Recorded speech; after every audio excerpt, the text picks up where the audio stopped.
이 세상을 살다 보면은 종종 어려운 일에 휘말릴 때가 있습니다. 그리고 그 일을 해결하기 위해서 우리는 다른 사람의 도움을 구할 때가 있죠. 그 대표적인 모습 가운데 한 가지가 바로 재판장에 서는 모습이 아닌가 생각이 듭니다. 재판장에 가면 우리는 여러 사람들과 마주하게 되죠. 자신이 억울하다고 항변하는 가운데 서로 싸우는 모습 안에서 재판장에서 흐르는 긴장감도 존재하는 것을 볼 수 있습니다. 그리고 그 재판에서 그 법정 싸움에서 휘말린 사람은 자신의 옳음을 증거하기 위해서 나의 정당함을 증거하기 위해서 여러 가지 방법을 사용할 것입니다. 자신의 일을 변호해줄 변호인을 고용하기도 할 것이고 그 일 가운데 다른 여러 가지 증거물을 수집하는 일도 함께 할 것입니다. 우리는 이 사람을 그 사건을 변호해주는 그 사람을 변호사라고 이야기를 하죠. 변호사는 자신이 맡은 사람의 판결을 더욱 좋은 방향으로 이끌어내는 사람을 이야기합니다. 때로는 유죄인 사람을 무죄로 만드는 것이 바로 변호사의 역할이기도 하죠.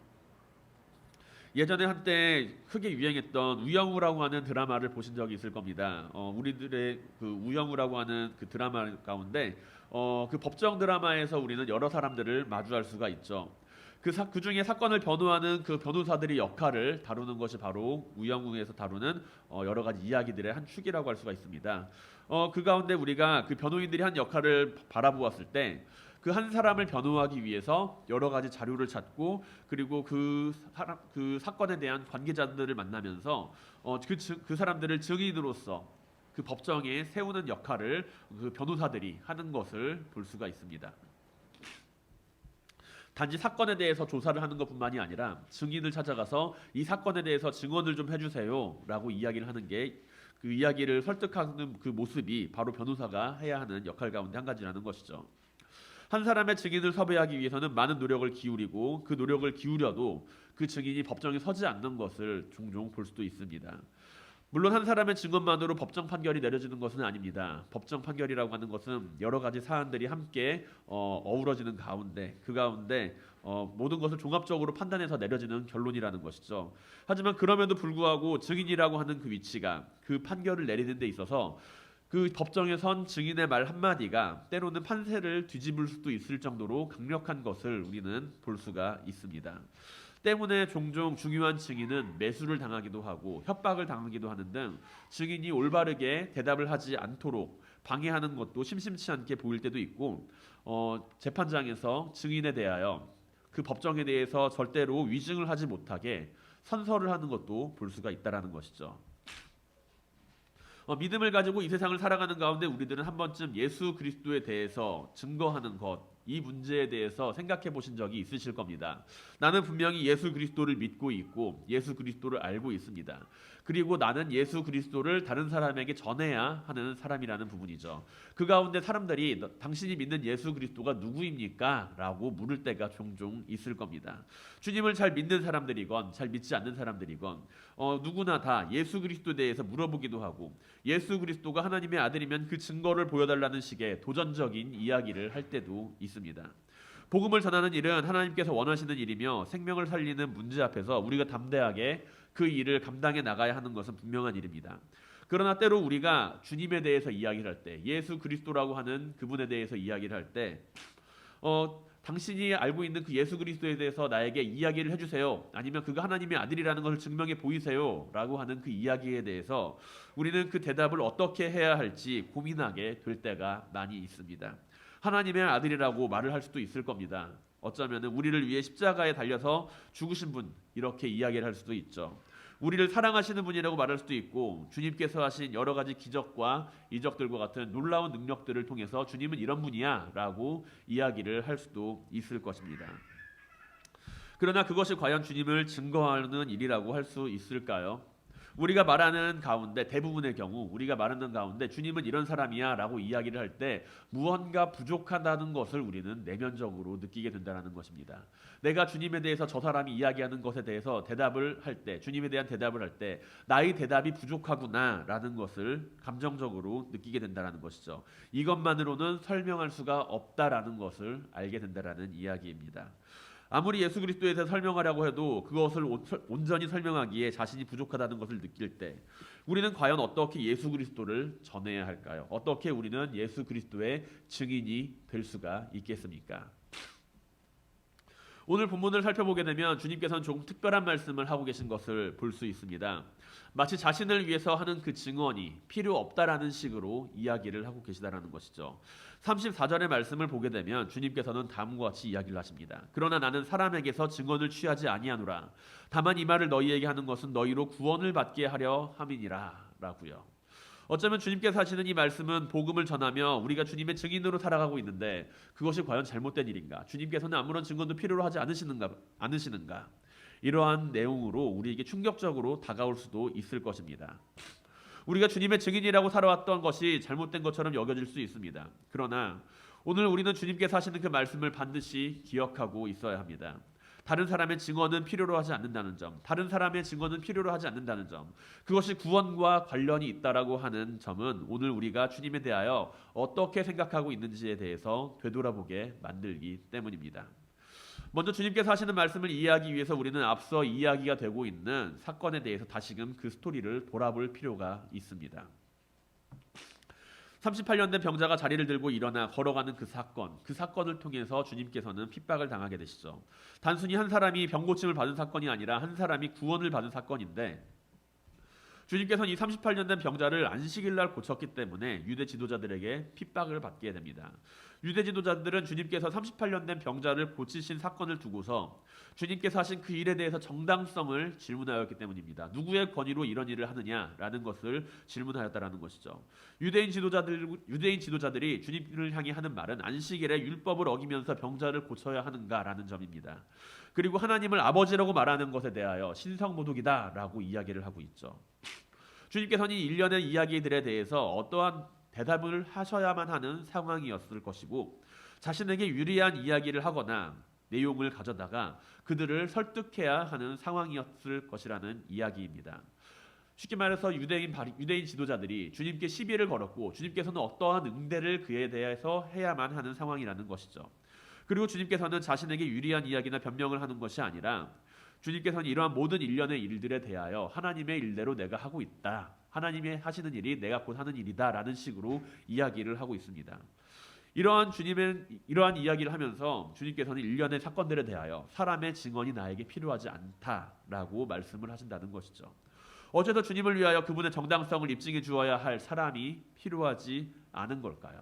왜 주님께서 하시는 그 일에 대해서 그 정당성을 입증해 주어야 할 증인이 필요하지 않다라는 이야기일까요? 우리가 복음을 전하는 과정 가운데 필연적으로 이야기할 수밖에 없는 예수 그리스도에 대한 이야기는 우리에게 두 가지의 모습을 가져올 수가 있습니다. 예수 그리스도의 변호인이 되거나 예수 그리스도의 증인이 되거나 하는 이야기라는 것이죠. 어떤 차이가 있을까요? 예수 그리스도의 변호인이 되어 있는 사람은 어떤 사람입니까? 예수 그리스도의 증인으로 살아가는 사람은 과연 어떤 사람입니까? 아마도 예수가 이런 사람인데 예수를 믿으면 구원을 받습니다 라는 식으로 우리는 대부분 복음을 전하게 될 것입니다. 이러한 이야기 안에서 나는 과연 예수 그리스도를 어떻게 전하고 있는지를 살펴보아야 한다는 것이죠. 사도 바울을 비롯하여 주님의 제자들도 분명 예수님에 대해서 전했습니다. 예수님에 대해서 전하는 것이 잘못된 것은 아닙니다.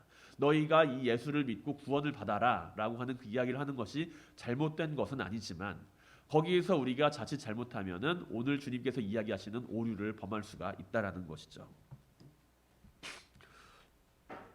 그렇다면 변호인과 증인 사이에는 어떤 차이점이 존재할까요? 변호사는 말 그대로 그 사람이 처한 상황을 변호해주는 대변인이라고 할 수가 있습니다. 우리가 익숙하게 알고 있는 변호사의 위치에 있는 사람들이라는 것이죠. 누군가를 변호한다는 것은 그 사람의 억울함을 증명하거나 그 사람이 정당한 사람이라는 것을 증명하는 위치에 서 있는 사람입니다. 이 사람이 어떤 사람인지, 이러한 사람인지 저런 사람인지, 이 행동을 한 동기는 무엇인지, 왜 이런 일을 했는지, 과거에 비슷한 사례들이 있어서 이 사람은 과연 어떠한 그 모습으로 이 일을 하고 있는지 그것에 대해서 계속해서 분석하고 비교하는 사람들이라는 것이죠. 변호인의 변론은 법정 판결에서 피고의 입장을 대변하는 역할을 감당합니다. 그리고 이러한 변호인의 자세가 복음을 전하는 자의 삶의 자세에서 나타나게 될 때 우리는 예수 그리스도에 대한 변호를 하고 있는 내 자신의 모습을 발견하게 된다는 것이죠. 예수님은 이런 사람입니다 라는 것으로 나는 예수 그리스도의 입장을 변호하고 있다는 겁니다. 상대방이 주님에 대해서 잘 모르고 있고 주님께서 하신 일에 대해서 나는 이야기를 하고 싶습니다. 그것은 분명 주님을 위한 마음일 것입니다. 그러나 내가 주님의 변호자가 되는 순간 우리의 모습은 주님보다 내가 더 앞서는 것을 마주하게 됩니다. 주님께서는 오늘 본문 30절 31절에서 다음과 같이 기록하십니다. 내가 아무것도 스스로 할 수 없노라. 듣는 대로 심판하노니 나는 나의 뜻대로 하려 하지 않고 나를 보내신 이의 뜻대로 하려 함으로 내 심판은 의로우니라. 내가 만일 나를 위하여 증언하면 내 증언은 참되지 아니하되라는 것이죠. 주님께서 하시는 일에 대해서 우리는 그 일이 하나님으로부터 오신 것임을 알고 있습니다. 내가 만약에 주님을 증거할 때 나는 하나님의 일을 증거하는 사람이 되는 것이고 내가 주님의 일을 변호할 때 나는 하나님의 일을 변호하는 사람이 된다는 것이죠. 주님께서는 요한복음 5장에서 모인 무리들에게 주님께서 하시는 일이 내가 하는 일이 하나님이 원하는 일이시며 하나님의 일임을 강조합니다. 그런데 만약에 우리가 주님을 증거하는 일에 대하여 변호자로 존재한다면 우리는 하나님이 하시는 일에 대한 하나님의 일에 대한 변호사가 된다라는 이야기입니다. 그러나 주님께서는 어느 누구의 변호도 필요로 하지 않으십니다. 주님께서 하시는 일은 사람이 생각하듯이 스스로 생각하거나 판단해서 하는 일이 아니라 하나님께서 원하시는 일이며 하나님께서 뜻하신 바를 이루시는 일이기에 내가 만일 주님에 대하여 변호를 하려고 한다면 나는 곧 하나님의 일을 변호하는 사람이 된다라는 것이죠. 결국 우리가 주님의 일을 변호하려고 할 때 나는 아무것도 변호할 수가 없는 사람이 된다라는 이야기입니다. 왜냐하면 우리는 하나님은 틀리지 않으신 분이다라고 이야기를 하고 있고 하나님은 완전하신 분이다라고 이야기를 하고 있으면서 하나님에 대하여 변호하려고 한다면 그것이야말로 모순되는 행동이기 때문이죠. 우리는 때로 다른 사람들의 모습을 바라보며 그를 변호해 줄 때가 있습니다. 그것은 내가 그를 대변해 줄 수 있는 사람일 때 가능한 일입니다. 그와 동급이거나 그 이상의 위치에 있을 때 가능한 일이죠. 아들이 잘못한 일을 어머니가 변호합니다. 어머니가 잘못한 일을 아들이 변호하려고 할 때 아들은 과연 어떠한 위치에 있을 때 그 변호를 할 수가 있을까요? 아들이 어머니의 한 일을 변호를 할 때 아들이 만약에 어린아이이거나 만약에 갓난쟁이 아이라고 한다면 사람들은 그 아이가 하는 말에 대해서 그다지 큰 의미를 부여하지 않을 것입니다. 하지만 그 아이가 자라나서 법정 변호인이 되거나 어머니와 같은 직종에서 일을 한다고 할 때 아이는 어머니와 동일한 조건에서 그 어머니를 변호할 수 있는 자격이 생긴다라는 이야기이죠. 그 사건에 대해서 내가 당사자들만큼이나 잘 알고 있고 그의 억울한 속성을 속속들이 알고 있기 때문에 나는 그를 변호해 줄 수 있다라는 것입니다. 그러나 주님께서는 우리의 변호를 필요로 하지 않으십니다. 하나님께서 하시는 일에 대해서 우리는 그 일이 사람이 변호할 수 있는 일이 아니라는 것을 알아야만 합니다. 만일 주님을 믿고 있고 하나님께서 하시는 일을 믿고 있다면 우리는 변호사가 아니라 증인이 되어야죠. 내가 하나님의 일을 변호하는 것이 아니라 하나님의 일을 증거하는 사람이 되어야 한다는 것입니다. 증인이란 어떤 사람인가요? 법정에서 증인이라는 사람은 변호사와는 조금 다른 위치에 있습니다. 분명히 똑같이 일어난 사건에 대해서 이야기를 하고 있지만 변호사는 그 사람을 변호하기 위해서 존재한다라고 한다면 증인이라고 하는 그 존재는 그 사건에서 일어난 사실을 있는 그대로 이야기를 해야만 하는 부분이 바로 증인이 가지고 있는 위치입니다. 증인은 일어난 일을 그대로 전하는 역할을 감당해야 하지 누군가를 변호하는 위치에 서서는 안 된다라는 이야기이죠. 증인은 법정에서 중요한 역할을 합니다. 증인은 그 법정에서 매우 중요한 역할을 합니다. 앞서서 이야기한 바와 같이 한 사람의 중요한 증인이 그 법정 판결을 뒤집을 수도 있습니다. 그러나 만일 그 증인이 위증을 하거나 거짓말을 하게 되었을 시 그 증인의 이야기는 법적으로 효력을 잃어버리게 됩니다. 증인이 할 수 있는 일에 대해서 한 가지 사건에 대해서 그는 그 사건을 경험한 사람으로서 그 사건을 있는 그대로 전해야만 하고 그 사건을 있는 그대로 전할 때 그 법정에서의 효력이 나타나게 된다는 것이죠. 누군가를 변호하기 위해서가 아니라 자신에게 일어난 일, 자신의 주변에 일어난 일, 그 일에 대해서 있는 사실 그대로 이야기를 하는 것이 바로 증인이 해야 할 일입니다. 사랑하는 성도 여러분, 우리가 주님의 증인이 될 수 있기를 원합니다. 우리가 주님의 증인이 될 때 우리가 주님을 알고 있고 주님을 전하는 것이 아니라 내가 주님께서 하신 일을 경험하고 그 일에 대한 증인이 되어야 한다는 것이죠. 우리는 주님을 변호하는 변호인이 아닙니다. 왜냐하면 주님께서는 하나님의 일을 하신 분이고 하나님의 일을 하시는 주님은 온전히 그 일을 잘 감당하셨기 때문입니다. 만약에 우리가 주님을 변호하는 사람들로서 존재하려고 한다면 우리는 끊임없이 사람들과 변론을 해야 할 것입니다. 주님의 옳음을 증거하고 주님의 옳음을 법적인 효력을 가지기 위하여 끊임없이 그들과 토론하고 논쟁해야만 할 것입니다. 하지만 우리가 주님의 증인으로서 주님을 증거하려고 한다면 나는 그들과 논쟁을 할 필요가 없습니다. 나에게 일어난 사실만 전하면 되기 때문이죠. 증인은 그들과 논쟁하기 위해서 존재하는 이들이 아닙니다. 일어난 사건을 그대로 전하기만 하면 되는 역할을 감당하는 것이 바로 증인의 역할입니다. 주님을 만나 변화받은 사람, 그 사람은 그 일을 증언할 수가 있습니다. 우리는 주님께서 사람의 증언이 필요치 않다라는 그 말씀 안에서 주님을 증언할 필요가 없음을 생각하게 되지만 주님께서 이야기하는 바는 나를 위하여 변호하지 말라라는 이야기인 것이죠. 고양이에게 호랑이 이름을 붙여준다고 고양이가 호랑이가 되는 것은 아닙니다. 새끼 호랑이에게 호랑이 이름을 붙여주었기 때문에 그 아기 호랑이가 되는 것이 아니죠. 이미 태어날 때부터 누가 뭐라고 해도 호랑이의 새끼입니다. 그러나 우리가 만일 호랑이를 보았다면 호랑이를 본 사람이 될 수 있고 호랑이에 대해서 이야기를 할 수 있는 사람이 될 수가 있습니다. 주님께서는 사람의 변호를 필요로 하시는 분이 아닙니다. 그러나 우리는 주님의 증인이 될 수가 있습니다. 사람들의 변호를 필요로 하지 않으신다는 것은 주님께서 사람의 말로써 하나님의 아들이 되지 않는다라는 것을 이야기하신다라는 것이죠. 주님께서는 우리가 하는 그 증언으로 말미암아 하나님의 아들로서 자리하고 계시는 분이 아니라는 것입니다. 주님을 믿고 따르는 이들은 주님의 증인으로서 살아가야만 합니다. 주님의 증인이 된다는 것은 주님을 변호하는 것이 아니라 나의 삶에 일어난 주님의 사건을 이야기하는 사람들입니다.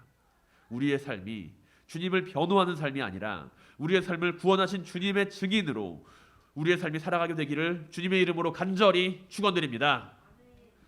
또한 주님께서는 증언과 관련하여 구원을 이야기를 하고 계십니다. 주님께서는 32절과 33절에서 자신을 위해 증언을 한 이가 있음을 말씀하고 계시죠. 나를 위하여 증언하시는 이가 따로 있으니 나를 위하여 증언하시는 그 증언이 참인 줄 아노라. 너희가 요한에게 사람을 보내매 요한이 진리에 대하여 증언하였느니라 라는 이야기입니다. 우리는 이 말씀 안에서 세례 요한이 주님을 위해 증언을 한 사람으로 알려져 있음을 알 수가 있습니다. 나를 위하여 증언하신 이가 따로 있다라는 이야기는 우리가 다음 주에 함께 살펴볼 내용에 포함이 되어 있고 세례 요한에 대하여 그가 주님께서 세례 요한의 증거를 사람의 증거로 채택하지 않으셨다라는 점에 대해서 우리는 한번 생각을 해보아야만 할 것입니다. 세례 요한은 어떠한 사람인가요? 세례 요한. 주님께서는 세례 요한보다 큰 사람이 없다라고 이야기를 하실 정도로 주님께서 큰 칭찬을 하신 선지자입니다. 주님께서 오실 일을 예비하였고 그리고 주님께 세례를 준 것으로 주님의 사역의 시작을 함께 감당하였던 위대한 성경의 선지자 가운데 한 사람입니다. 세례 요한은 주님을 대하여 이 주님을 바라보면서 제자들에게 보라 하나님의 어린 양이다라고 이야기를 할 정도로 주님이 어떤 분인지에 대하여 잘 알고 있는 사람이었죠. 하지만 주님께서는 세례 요한에 대하여 그가 진리를 이야기하였음에도 불구하고 나는 세례 요한의 그 증언을 증거로 채택하지 않겠다라고 이야기를 하십니다. 사람의 증언을 필요로 하지 않다라고 이야기를 하고 계신다라는 것이죠. 구원을 그리고 그것을 또한 구원을 받게 하려 함으로 함께 말씀하십니다. 사람의 증언 곧 세례 요한이 한 말에 대해서 주님께서는 왜 유대인 지도자들에게 대하여 그것을 증언으로 말씀하고 계시지 않으시는 걸까요? 그것은 앞서 살펴본 바와 같이 주님께서는 누구의 증언도 받으실 필요가 없으신 분이기 때문이기도 하지만 또한 한편으로는 믿음의 우상화를 피하기 위함이라고 우리는 생각해 볼 수가 있습니다. 주님께서는 오늘 본문 30절에서 분명하게 내가 아무것도 스스로 할 수 없다. 듣는 대로 심판하고 나는 내 뜻대로 하지 않고 나를 보내신 이의 뜻대로 행한다라고 이야기를 하고 계십니다. 이 말씀을 바라보며 우리는 주님께서 어떻게 움직이고 계시는지를 알 수가 있죠. 주님께서는 자신의 의지대로 하나님의 일을 행하는 것이 아니라 하나님의 의지대로 그 일을 행하고 계신다라는 것으로 우리는 알 수가 있습니다. 그런데 주님께서는 분명 27절에서 또 인자됨으로 말미암아 심판하는 권한을 주셨다라고 이야기를 하고 계시죠. 심판하는 권한이 나에게는 있지만 나는 그 권한을 내 마음대로 쓰는 것이 아니라 아버지가 하라는 대로 그대로 하고 있다라는 식으로 우리는 주님의 말씀을 이해할 수가 있습니다. 그런데 그 이야기에 대해서 어째서 주님께서는 왜 내가 아무것도 스스로 할 수 없다는 대로 스스로 할 수 없는 자이며 오직 하나님의 뜻대로 행하는 자이다라는 것을 말씀을 하셨을까요? 우리는 예수님은 하나님의 아들이라는 증언, 그 증언에 대해서 만약에 누군가에게 듣게 된다면, 만약에 내가 내 자신이 하나님이다라는 이야기를 듣게 되거나 아니면은 내가 누군가가 저 사람은 하나님의 아들이다라는 이야기를 듣고서 그 주님을 바라보고 믿게 되었다라고 한다면 나는 과연 누구를 믿고 있는 사람인지 생각해 보아야 할 것입니다. 누군가가 예수는 하나님의 아들이라는 증언을 하였을 때 우리는 결국엔 그 모습에 대해서 나는 그 예수 그리스도의 말을 믿는 것이 아니라 그 예수 그리스도의 말을 증언한 사람의 이야기를 믿고 있다라는 이야기이죠. 쉽게 말해서 이 아래 지금 사과가 하나 있지만 제가 여기에 사과가 있습니다 라고 이야기를 할 때 제 말을 믿으시는 분들은 이 아래 사과가 있다는 것을 생각을 하실 겁니다. 하지만 그 안에 있는 사과를 직접 보지 못하신 분들은 그 사과에 대해서 믿지 않으실 수도 있겠죠. 결국에 우리는 다른 사람이 하는 말을 통해서 예수 그리스도에 대해서 듣고 예수 그리스도에 대해서 생각하게 되고 예수 그리스도에 대해서 알게 되지만 예수 그리스도를 믿는 그 믿음에 관하여는 타인의 말이 아니라 예수 그리스도와의 만남을 통해서 우리는 주님을 믿어야 한다라는 이야기입니다. 우리는 주님께서 하시는 말씀과 그 일을 통해서 주님을 하나님의 아들로 믿고 계시나요? 아니면 누군가가 예수 그리스도는 하나님의 아들이다라고 하는 그 말을 했기 때문에 그 말을 믿고 있는 것인가요? 우리는 때로 믿음이라는 모습 안에서 누군가를 우상화할 때가 있습니다. 그 사람의 말과 행동은 믿을 만하다. 저 사람이 하는 말은 신뢰할 만하다. 그러니까 저 사람이 하는 말은 콩으로 메주를 쓴다고 하면 믿을 것이다. 팥으로 메주를 쓴다고 하면 믿을 것이다. 그렇게 생각을 한다라는 것입니다. 그러나 그것이 주님을 증거하는 일에 사용하게 되었을 때 우리는 우리 스스로가 타인의 우상이 될 수 있다라는 것이죠. 저 사람은 믿을 만한 사람이니까 저 사람이 하는 말을 믿고서 내가 예수님을 한번 믿어보자 라고 된다면 그 사람은 주님을 믿는 것이 아니라 나를 믿고 있는 이야기라는 이야기입니다. 출애굽기 34장 32절 이하를 보게 되면 모세가 수건을 쓰고 이스라엘 회중 앞에 등장하는 것을 성경은 기록합니다. 그 후에야 온 이스라엘 자손이 가까이 오는지라 모세가 여호와께서 시내산에서 자기에게 이르신 말씀을 다 그들에게 명령하고 모세가 그들에게 말하기를 마치고 수건으로 자기 얼굴을 가렸더라. 모세는 왜 수건으로 자기의 얼굴을 가려야만 했을까요? 자신의 얼굴이 우상화가 되는 것을 염려했기 때문입니다. 하나님을 만나고 내려온 모세의 얼굴에는 사람들이 쳐다볼 수가 없는 광채가 가득했습니다. 단순하게 눈이 부셨기 때문에 모세는 수건으로 얼굴을 가린 것이 아니라 자신의 그 빛나는 얼굴을 사람들이 하나님의 얼굴로 착각하게 될까 봐 그는 수건으로 자신의 얼굴을 가렸죠. 시내산에서 하나님의 율법을 받아 내려온 모세의 얼굴에서 사람들이 하나님을 찾기를 원하지 않았다라는 이야기입니다. 모세는 자신의 얼굴을 가리고 사람들을 대합니다. 모세는 하나님의 율법을 전하는 대리인인 자신이 하나님을 대신하게 될까 봐 그 사실을 염려했기 때문입니다. 사람들은 믿음 안에서 때로는 확신을 가지고 싶어 합니다. 타인의 말로써 확신을 가지고 싶어 합니다. 누군가는 기적을 일으키는 사람이, 누군가는 능력이 있는 사람이, 그런 사람들이 예수는 하나님의 아들이다 라고 이야기를 한다면 그 말을 믿고 싶어질 것입니다. 그러나 주님께서는 그러한 모습이 구원에 대해서 잘못된 믿음을 가지게 될 것을 염려하십니다. 만약에 너희가 세례 요한의 말을 듣고서 나를 예수 그리스도로, 나를 하나님의 아들로 믿는다라고 한다면 너희는 내 말을 믿는 것이 아니라 세례 요한의 말을 믿는 것이다 라는 이야기인 것이죠. 주님께서는 그러한 모습에서 구원에 대한 잘못된 이해를 가지게 되지를 않기를 바라십니다. 우리가 주님을 믿는 것은 누군가의 말로 인한 전도 혹은 누군가가 나에게 전한 예수 그리스도, 그것이 계기가 될 수는 있습니다. 그러나 주님에 대하여 그 주님을 믿는 것은 주님과 내가 가져야 할 문제이지 능력이 있는 사람이 말했기 때문이 아닙니다. 타인의 말로 주님을 믿고 있다라고 한다면 우리는 주님을 믿지 않고 그 사람의 말을 믿고 그 사람의 말을 신뢰하고 있는 사람이라는 것이죠. 사랑하는 성도 여러분, 우리가 주님을 믿고 따르며 주님의 증인으로 살아가게 되길 바랍니다. 우리의 믿음이 복음을 전하는 가운데 주님을 대신하는 것이 아니라 주님을 만나게 하는 통로가 될 수 있길 바랍니다. 우리는 말씀 안에서 주님을 만나야 합니다. 설교자의 역할은 딱 거기까지라는 것이죠. 설교자가 하는 그 설교의 역할은, 설교자가 하는 설교의 역할, 그리고 설교자의 역할은 주님을 만나게 해주는 통로가 되어야 하지 그 자신이 우상이 되어서는 안 됩니다. 주님을 만나는 그 통로로 작용해야 하고 설교 그 자체가 진리가 되어서 설교자가 우상이 되어서는 안 된다는 이야기이죠. 우리는 주님의 증인들입니다. 주님이 누구이신지, 주님께서 하신 일이 무엇인지를 변호하는 변호사가 아니라 증인입니다. 주님에 대하여 그 말을 믿고 따르는 증인들은 다른 사람의 말을 듣고서 그 이야기를 전하는 것이 아니라 자신에게 일어난 그 일을 전하는 사람들이 되어야만 합니다. 주님에 대하여 주님을 증거하는 증거자가 되시길 바랍니다.